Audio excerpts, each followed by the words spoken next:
জুলাই সনদ হতে পারে না।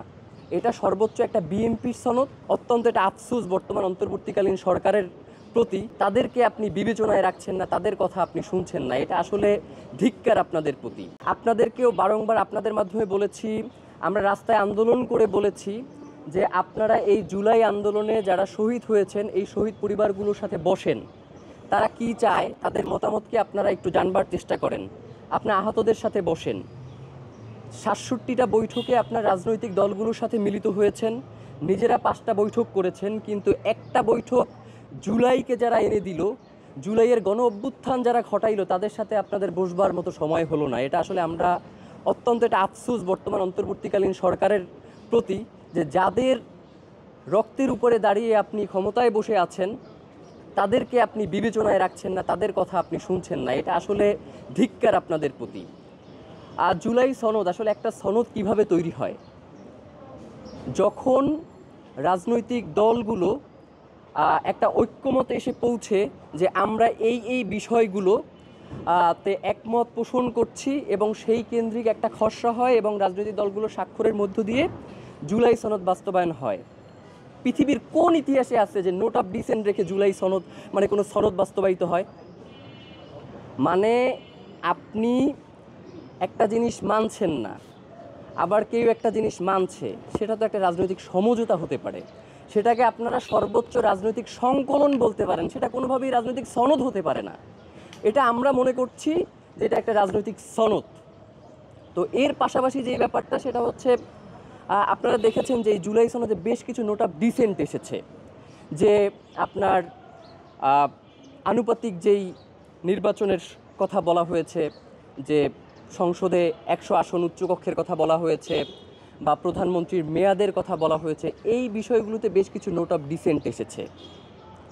তো নোট অফ ডিসেন্ট যে বিষয়গুলোতে আসে, এখন আপনি কি করবেন? এই জুলাই সনদ স্বাক্ষর হয়েছে, পরবর্তী সংসদের কাছে আপনি এটাকে হস্তান্তর করবেন একটা গণভোটের মাধ্যমে, পরবর্তীতে তারা গিয়ে আইন করবে। এখন আপনি কি এই যে জনগণের কাছে যে গণভোটটা উপস্থাপন করবেন, সেই গণভোটে কি আপনি এই ৮৪টা বিষয়ে যে ঐক্যমত পোষণ করেছে তারা, এই ৮৪টা বিষয়েই কি আপনি প্রত্যেকের কাছ থেকে হ্যাঁ না ভোট নেবেন, নাকি সামগ্রিক একটা হ্যাঁ না ভোটের আপনি ব্যবস্থা করবেন? বাস্তবিক অর্থে তো আসলে ৮৪টা বিষয়ে হ্যাঁ না ভোট নেওয়ার মতো আসলে সম্ভব না।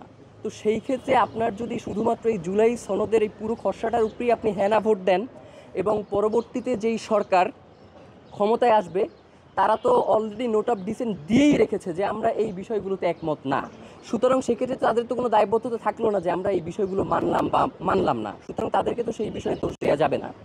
সুতরাং আমাদের কাছে মনে হয়েছে যে নোট অফ ডিসেন্ট রেখে আসলে কোনো জুলাই সনদ হতে পারে না। এটা সর্বোচ্চ একটা বিএনপির সনদ অথবা রাজনৈতিক একটা সমঝোতার সনদ, সর্বোচ্চ এতটুকুই হতে পারে। তো আমরা এটা পরিষ্কার করে বলছি। এবং আপনারা জানেন যে জুলাই সনদে বেশ কিছু বিষয় সংবিধানের অন্তর্ভুক্ত করা হয়েছে। মানে ৭২-এর সংবিধানকে আপনি যদি বাতিল না করেন, তাহলে যেই বিষয়গুলো আপনি সংশোধনের প্রস্তাব দিয়েছেন সংবিধানের, সেগুলো আসলে সম্ভব না। সুতরাং আমরা ইনকিলাব মঞ্চের পক্ষ থেকে বারংবার বলার চেষ্টা করেছি, যেই সংবিধান মানুষকে ফ্যাসিস্ট বানায়, যেই সংবিধান মানুষকে বাকশালী রাষ্ট্র ব্যবস্থা কায়েম করতে উদ্বুদ্ধ করে, যেই সংবিধান মানুষকে স্বৈরাচার হতে বাধ্য করে, সেই সংবিধানকে ছুঁড়ে ফেলে দিয়ে নতুন সংবিধান আপনারা প্রণয়ন করেন। কিন্তু আপনারা কি করেছেন? আপনারা জুলাই সনদে বেশ কিছু সংবিধান সংস্কারের কথা বলেছেন। এই সংস্কারগুলোও যদি আপনারা করতে চান, এবং সেক্ষেত্রে আমরা দেখেছি বেশ কিছু মৌলিক বিষয়ের কথা উল্লেখ রয়েছে। সুতরাং ৭২-এর সংবিধানকে রেখে আসলে এই সংস্কারগুলো কোনোভাবেই বাস্তবায়ন করা সম্ভব নয়। সুতরাং আমরা মনে করছি যে জুলাই সনদের যে আইনি ভিত্তি রয়েছে সেটা নিয়ে একদম সুস্পষ্ট একটি অস্পষ্টতা রয়েছে। পাশাপাশি বাস্তবায়ন প্রক্রিয়ার কথা যেটা বললাম, সেটা হচ্ছে আপনি যদি জনগণের ম্যান্ডেট নিতে চান, সেক্ষেত্রে আসলে নোট অফ ডিসেন্ট রেখে আসলে কোনো ম্যান্ডেট তৈরি হয় না।